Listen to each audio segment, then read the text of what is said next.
Dans cette vidéo, on va voir ensemble comment transférer tes images de ta DJI Pocket 4 jusqu'à soit ton ordinateur, soit ton téléphone. C'est comme tu veux.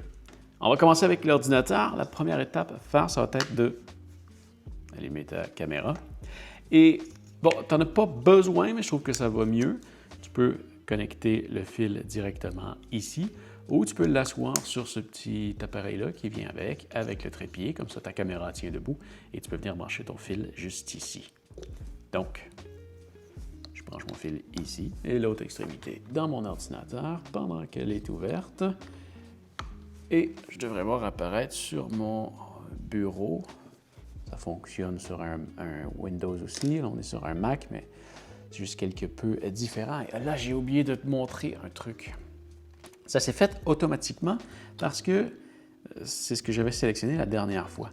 Quand tu connectes le fil, il y a un menu qui apparaît qui te donne le choix entre un transfert de fichier, la webcam ou charger seulement. Et quand tu l'ouvres pour la première fois, tu peux sélectionner l'option que tu veux. Donc là, on veut faire un transfert de fichier. Mais une fois que c'est sélectionné, la fois d'après, si tu ne fais rien pendant 3 secondes, ça le sélectionne automatiquement. Donc, là, ce que tu peux voir ici, c'est que on a Pocket 4 ou carte SD. Parce que il y a deux cartes mémoire. Il y a celle interne de la caméra et il y a la carte SD qui est sur le côté. Donc, si je vais, les deux vont avoir à peu près la même chose. C'est parti de la même façon. Tu vois, peu importe dans lequel je vais, ça fait la même chose.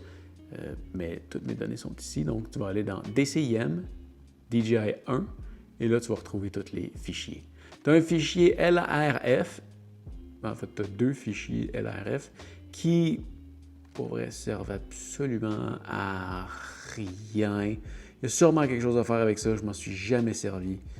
Bref, tes fichiers, tu peux les prendre, tu peux les glisser sur ton bureau ou les classer comme il faut, si tu veux. C'est pour toi. Bref, voilà, c'est tout ce que tu as à faire.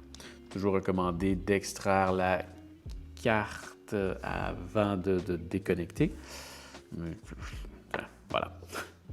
Bon, l'autre façon de le faire, j'ai souvent remarqué qu'il y avait des problèmes quand tu transfères comme ça sur le long terme. Il y a une déconnexion qui finit par se faire. C'était pareil avec ma Pocket 3, c'est pareil avec la Pocket 4. Donc, l'autre méthode, ça va être d'ouvrir la porte ici, de retirer la carte SD, la micro SD.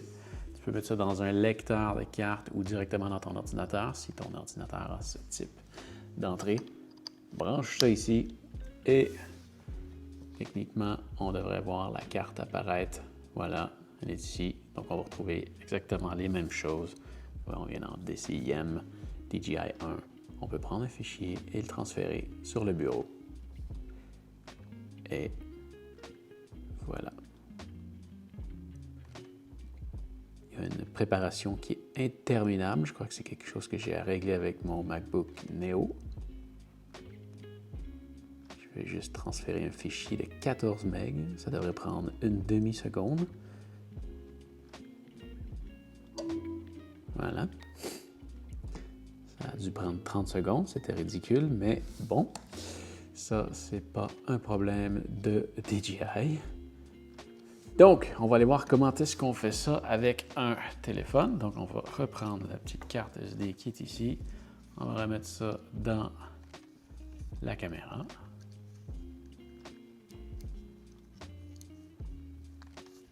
Bon, pour ce faire, on va allumer la caméra et sur le téléphone, ce qu'on va faire, c'est qu'on va venir chercher l'application DJI Mimo, qui est celle que tu as eu besoin pour enregistrer ta caméra. Si jamais tu as besoin d'aide pour connecter le tout ensemble, tu peux regarder la vidéo en haut à droite. Mais sinon, quand tu vas l'ouvrir, techniquement, ça devrait se connecter pas mal tout seul. Là, tu vois, ça va être ma Pocket 3, qui est celle que j'utilise en ce moment pour filmer.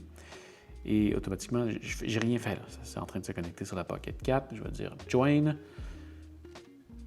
Et on va attendre quelques secondes. Et techniquement, ça devrait nous amener directement dans la librairie de la caméra. Voilà, quand la caméra se ferme comme ça, c'est parce qu'on est tombé dans la librairie sur le téléphone. Tu vois, si je retourne sur Home, la caméra retourne en mode caméra. Et si je retourne dans Album, voilà, c'est ce que ça fait. Donc, ensuite de ça, si je veux télécharger un fichier sur mon téléphone, je peux appuyer sur le petit logo ici, là, et ça télécharge la vidéo sur mon téléphone. Donc là, on est capable de le voir parce qu'on est dans le device, dans la librairie du device. Mais si je m'en vais sur local, ben, je vois ce qui a été téléchargé. Et ça, si tu veux, là, tu peux l'utiliser dans l'application Mimo de DJI. Mais si tu viens sur ton application photo, il va souvent falloir que tu ailles dans tes albums, dans tes collections ou quelque chose du genre. Mais tu vas retrouver un album qui s'appelle DJI. Puis là-dedans, tu vas avoir tous tes photos et vidéos de DJI directement dans ton téléphone. Alors voilà, c'est pas plus compliqué que ça. J'espère que ça va t'avoir aidé.